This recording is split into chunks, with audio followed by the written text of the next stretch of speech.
नमस्कार, एक बार फिर से तमाम दर्शकों का शुभ 24 न्यूज़ रफ्तार मीडिया में स्वागत है। मैं हूं आपके साथ सुरेंद्र सोनी। आज एक बार फिर से खास विश्लेषण लेकर के आपके सामने हाजिर हुए हैं। इस वक्त हमारे साथ शुभ 24 रफ्तार मीडिया के सीईओ अमित त्यागी मौजूद हैं और आज हम खास विश्लेषण करेंगे उस मुद्दे पर जो आपके लिए जानना बेहद ज़रूरी है।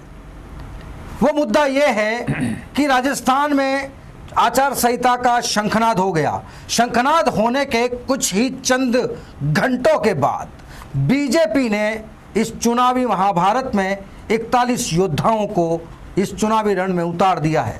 लेकिन इन 41 योद्धाओं को उतारने के बाद अब पूरे राजस्थान यानी कि रेगिस्तान में बगावत के सुर और बगावत की आग केंद्र सरकार तक पहुंच रही है।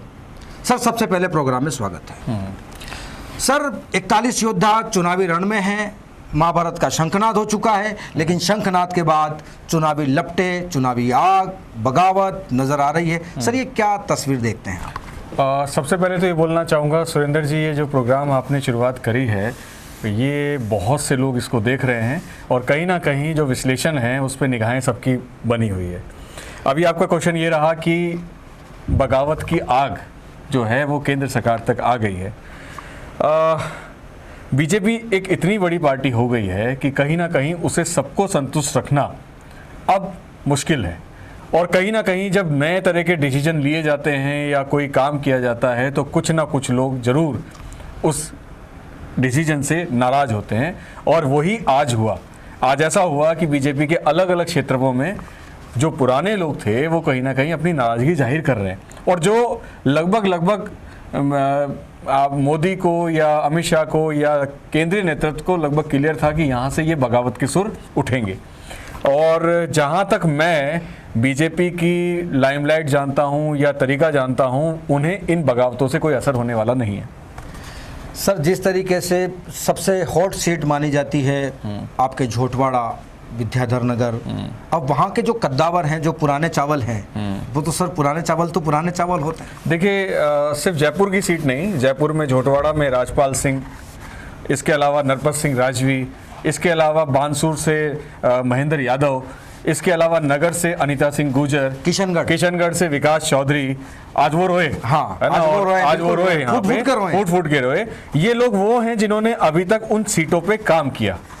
मैं राजपाल सिंह शेखावत की बात अगर हम सोचते हैं तो वो मंत्री रहे, मंत्री होने के बाद भी उन्होंने इस बार बहुत काम किए। असल में राजपाल सिंह शेखावत ने इस बार बहुत ज़्यादा काम किए गए क्योंकि पिछली बार वो हारे थे अपनी वाकपटुता की वजह से। कुछ लोग नाराज हो गए कि वो कुछ भी बोल देते हैं, लेकिन इस बार मैं उनको पिछले 4 साल से देख रहा हूँ कि वो उस क्षेत्र में काम कर रहे हैं और कहीं ना कहीं ये लग रहा था कि वो अपनी सीट को क्लियर करना चाह रहे हैं। लेकिन नेतृत्व क्या चाह रहा था? नेतृत्व ये चाह रहा था कि इस बार कुछ नए चेहरे उतारे जाएं और उन्होंने, अगर वो नरपत सिंह राजवी का अल्टरनेट कर सकते हैं, यानी कि वो सबको अल्टरनेट कर सकते हैं, क्योंकि नरपत सिंह राजवी कहीं ना कहीं भैरव सिंह शेखावत की जो सीट थी, उनका जो टैग था, उसको भी बीजेपी की नेतृत्व ने हटा दिया। तो राजपाल सिंह शेखावत बहुत छोटे चेहरे हैं नरपत सिंह के सामने। हाँ सर, मैं ये लिस्ट मेरे हाथ में है, 41 जो सूची, जो नाम है, इस नाम में आपने गौर किया होगा कि बीजेपी ने वापस उन्हीं सीटों पर उन्हीं उम्मीदवारों को वापस से मौका दिया है आजमाने के लिए जी, कि जो 2018 में चुनाव हार चुके हैं। जी, मैं आप ये दिन में भी मेरा और आपका एक डिस्कशन हुआ था और आपने कहा था कि सर ये ऐसा क्यों हुआ, हाँ, और मैंने कहा इसका जवाब मैं आपको शाम को दूंगा। बिल्कुल, इस एनालिसिस में आप मुझे देने वाले। जी, अगर हम कहीं ना कहीं आप एनालाइज करें नरेंद्र मोदी को, तो उनका एक बहुत बड़ा, मैं उनको कम से कम कंपेयर करता हूँ महेंद्र सिंह धोनी से। वो अपने लोगों को हारने के बाद भी मौका देते हैं। इसका बहुत बड़ा उदाहरण है राहुल गांधी के सामने स्मृति ईरानी। जब स्मृति ईरानी, अगर अमेठी की सीट ऐसा माना जाता था कि शायद वो अविजय है, उसे बीजेपी कभी जीत नहीं सकती है, लेकिन उन्होंने स्मृति ईरानी को राहुल गांधी के सामने लड़ाया और पहली बार स्मृति ईरानी हार गई। हारने के बाद भी उनको मंत्री बना दिया गया और मंत्री बनाने के बाद जब दोबारा चुनाव हुए तो दोबारा लड़ाया गया और राहुल गांधी के सामने स्मृति ईरानी जीत गई। तो जो पैटर्न है खासकर नरेंद्र मोदी और अमित शाह का, वो ये है कि हारना इंपॉर्टेंट नहीं है। क्या वो जिताऊ कैंडिडेट है, क्या वो वहां मेहनत कर रहा है। अगर वो पहली बार हारा है तो जरूरी नहीं कि वो दूसरी बार भी हारे, और अगर वो हारा है तो उसे पता है कि उस इलाके के क्या क्या घटनाक्रम है और क्यों हारा है। तो उन्होंने कुछ ऐसे लोगों को दिया है जो हार के भी अगली बार उन्हें चांस देंगे और जीतने का मौका देंगे। सर, सबसे बड़ा सवाल एक और पनपता नजर आ रहा हुआ, जिस तरीके से बगावत के सूर जो पनप रहे हैं, उसमें एक सबसे बड़ी खास बात यह है कि जिस तरीके से बीजेपी ने एक अलग पैटर्न पर नया दाव चला है। आप ये देखिए कि क्या बीजेपी का जो पैटर्न है, क्या इसे मास्टर स्ट्रोक कहा जाएगा या डिजास्टर स्ट्रोक कहा जाएगा? क्योंकि ये बीजेपी का एक एक्सपेरिमेंट है कि 29 चेहरे, आप देखिए पहली सूची अगर हम मैच करें जो फर्जी वायरल हुई थी, आज की जो प्रमाणित सूची है उसमें आप देखिए 29 चेहरे गायब हैं। देखिए, मैं फिर अभी थोड़ी देर पहले आपको कहा कि बीजेपी अमित शाह मोदी का एक पैटर्न है। अगर मैं उसे कंपेयर करूं तो मैं उसे कंपेयर कर सकता हूं महेंद्र सिंह धोनी की वर्ल्ड कप जीतने वाली टीम से। वहां कुछ पुराने चेहरे थे और लगभग 7 से 8 चेहरे। अगर हमने वर्ल्ड कप देखा हो जब धोनी ने जीता, तो 2 से 3 चेहरे ऐसे थे जो पुराने थे, बाकी पूरी टीम नहीं थी। यहाँ भी उन्होंने वही पैटर्न फॉलो किया कि उन्होंने पुराने चेहरे 7 से 8 चेहरे, 10 चेहरे पुराने थे जिनके नेतृत्व में कुछ नए चेहरे उतारे गए और उन्हें मौका दिया गया। अब उनमें से ये भी आता है कि इनमें से बहुत से हारे हैं, इनकी जमानत जब्त हो गई है, इन्होंने बीजेपी का झंडा कभी गिराया है, लेकिन वो उन लोगों को उन्होंने चांस दिया है जो नए लोग हैं, जिनके खिलाफ कोई बहुत बड़ा जनता में कोई अविश्वास नहीं है। और तीसरा, कहीं ना कहीं फॉलो किया गया कि पुराने लोगों को हटाया जाए। और मैं तो ये कहूँगा कि बहुत सी जगह ये फॉलो किया गया कि वसुंधरा राजे के साथ कौन था और कौन नहीं। सर, जिस तरीके से मोदी ब्रिगेड से 7 बड़े योद्धा जो हर एक चक्र को तोड़ना जानते हैं, उस चुनावी महाभारत के हर एक चक्र को तोड़ना चाहते हैं, जानते हैं, हर एक रणनीति को जानते हैं, क्या आपको लगता है कि 7 सांसद जो हैं वो 14 विधानसभाओं पर अपना फोकस डाल सकते हैं? क्योंकि एक सांसद के अंडर में जो है वो 2 विधानसभा आती है, यानी कि 7 सांसद मैदान में है, तो क्या वो 7 सांसद 14 विधानसभा को क्या फोकस कर पाएंगे? क्या लगता है स्थिति कि 41 में से बीजेपी जो है वो 41 की 41 सीटें निकाल पाए? देखिए, ये 7 सांसद नहीं है, ये 7 वो लोग हैं जिन्होंने पीजी की परीक्षा पास की हुई है, पोस्ट ग्रेजुएट हैं, और इन्हें हम 10वीं के एग्जाम में उतारे कि जाइए आप पोस्ट ग्रेजुएशन है और आप 10वीं के बोर्ड दोबारा दीजिए। डिमोनेशन नहीं है ये, बल्कि बीजेपी की स्ट्रेटेजी है कि उन 7 लोगों के अंडर में उन्होंने 41 लोगों की टीम, यानी हम माने करीबन 30 लोगों की टीम उनके अंडर में डाल दी है। और कहीं ना कहीं, जैसे अब आप पैटर्न को देखिए, पैटर्न ये कहता है कि इधर आपको किरोड़ी लाल मीणा जो है नेतृत्व कर दिया है, उनके अंडर में जो छोटे छोटे मीणा समाज में अब बहुत बड़े बड़े लीडर्स आ गए हैं, लेकिन पहले किरोड़ी लाल मीणा ही एक बड़े नेता हुआ करते थे। ठीक है, उनके पैटर्न में उस इलाके को धीरे धीरे एससी बेल्ट में मीना बेल्ट में, और कहीं ना कहीं उनके कहने से या उनके नेतृत्व में कुछ लोगों को नीचे उतार दिया गया। ऐसे ही जयपुर की जो सीट जो बहुत ही भारी मानी जाती थी, वहां पे 2 बड़े अपने नेता उतार दिए गए। अगर 2 का अल्टरनेट किया गया है तो उसके बराबर ही समकक्ष लोग उतार दिए गए, जो यंग भी हैं, जो पहले से विधानसभा चुनाव, लोकसभा चुनाव जीत चुके हैं, उन्हें एक्सपीरियंस है और वो यहाँ के एरिया में काम कर चुके हैं। हम अगर राजवर्धन सिंह राठौड़ की बात करते हैं तो वो जयपुर लोकसभा सीट से ही जीते हुए थे। ठीक है, और उन्हें एक्सपीरियंस है कि वो इस इलाके को जानते हैं, ऐसा नहीं कि उनको ऐसे ही उतार दिया गया है। जयपुर से दिया कुमारी आती है और उन्हें पता है कि जयपुर का इलाका कैसा है, उन्हें यहाँ उतार दिया गया है। तो पैटर्न ये फॉलो किया गया है कि कुछ एक्सपीरियंस लोगों के अंडर में कुछ नए लोगों की टीम उतार दी जाए। सर, आखिरी सवाल करूंगा कि जिस तरीके से देखा जा रहा है कि पहले लिस्ट कांग्रेस की आएगी, पहले लिस्ट बीजेपी की आएगी, लेकिन बीजेपी ने जो है वो नेले पे देला मार दिया। क्या आप लग रहा है कि कांग्रेस की जो लिस्ट आने वाली है उसमें विचार मंथन हो रहा है? क्योंकि आज CWC की दिल्ली में बैठक भी हुई थी जिसमें सोनिया गांधी से जो है वो अशोक गहलोत की 50 मिनट की बातचीत भी हुई थी। तो क्या लग रहा है कि अब इन धुरंधरों के सामने कांग्रेस के कौन से ऐसे धुरंधर चेहरे हो सकते हैं? हमारे दर्शक ये जानना चाहते हैं ताकि हम उन चेहरों पर पहले ही मोहर लगा सकें।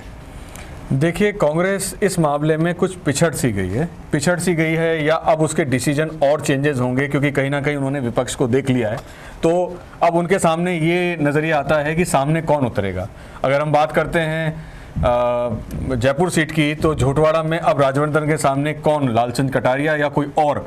लालचंद कटारिया शायद इस बार चुनाव वहां से लड़ना नहीं चाहते हैं। अच्छा। वो अपनी सीट को चेंज करना चाहते हैं, आमेर जाना चाहते हैं सतीश पूनिया के सामने। लेकिन वहां उनका अल्टरनेट कौन? सतीश पूनिया के बाद अगर सतीश पूनिया की और जगह अब वहां उनकी जगह कौन होगा? या मंगला सरिया, मैंने कल भी बात कही कि अगर सीताराम अग्रवाल सामने उतरना चाहते हैं तो उनके सामने एक महिला कैंडिडेट है, तो अब चेंज, क्योंकि सीताराम अग्रवाल कभी विधाननगर सीट को नहीं जीत पाए, नरपत सिंह राजवी के सामने कभी जीत नहीं पाए। अब क्या होगा? दानिश अपराध के सामने जो है वो किरोड़ी लाल मीणा और सीएम के सलाहकार भी हैं। हमारी जो उद्योग मंत्री रही हैं शंकुतला रावत, यस। उनके सामने बानसूर में जो है शेखावत जी को उतार दिया जाता है। तो कहीं, अच्छा, मैं एक बानसूर की सीट के बारे में और आपको बताना चाहूँगा कि ये बड़ी टिपिकल सी स्थिति हो गई है, क्योंकि यहाँ एक तरफ जो है जो शेखावत जी उतारे गए हैं वो कहीं ना कहीं अरुण जी के बहुत क्लोज माने जाते हैं। इस वजह से एक ब्राह्मण चेहरा या एक जो वसुंधरा के जो क्लोज हैं, जो हमारे रोहिताश शर्मा उनको जो है टिकट नहीं दिया गया, वो जरूर चुनाव लड़ेंगे। इसके अलावा महेंद्र यादव उन्होंने भी ताल ठोक दी है, यानी कि वो भी आएंगे। इसके अलावा ये जो है, जो हमारे बसपा के कैंडिडेट हैं वो भी एक यादव हैं। ठीक है। इसके बाद शकुंतला रावत, यानी कि बानसूर एक छोटी सी जगह है, वहां 5 से 6 लोग बड़े चेहरे उतर सकते हैं। अब बड़े चेहरे उतरने के बाद किसकी स्थिति बनेगी, कौन क्या करेगा, ये बड़ी टिपिकल हो जाएंगी, क्योंकि सीटें बहुत ही टिपिकल होने वाली हैं।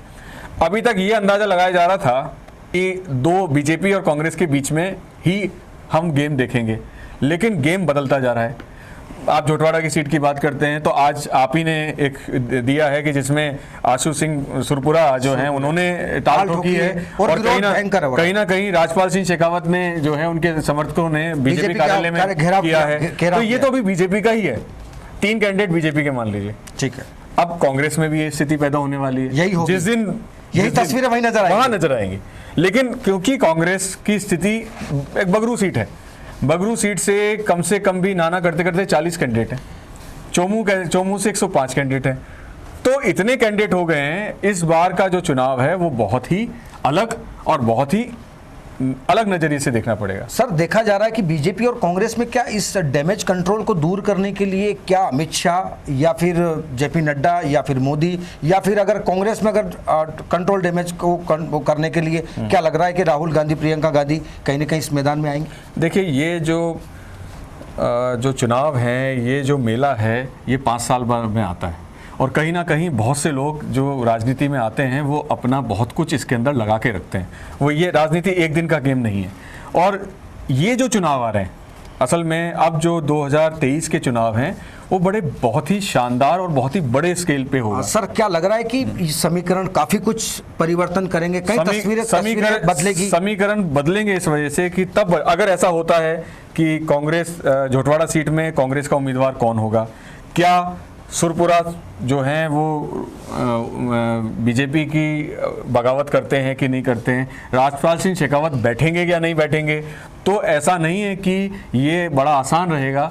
हो सकता है राजपूतों में विघटन हो जाए, हो सकता है कि बढ़ जाए और हो सकता है कि कांग्रेस का उम्मीदवार जीत जाए। लेकिन अभी क्योंकि कांग्रेस की सीट भी इंपॉर्टेंट नहीं है, तो अभी बहुत कुछ रोजाना के घटनाक्रम चेंजेस होंगे।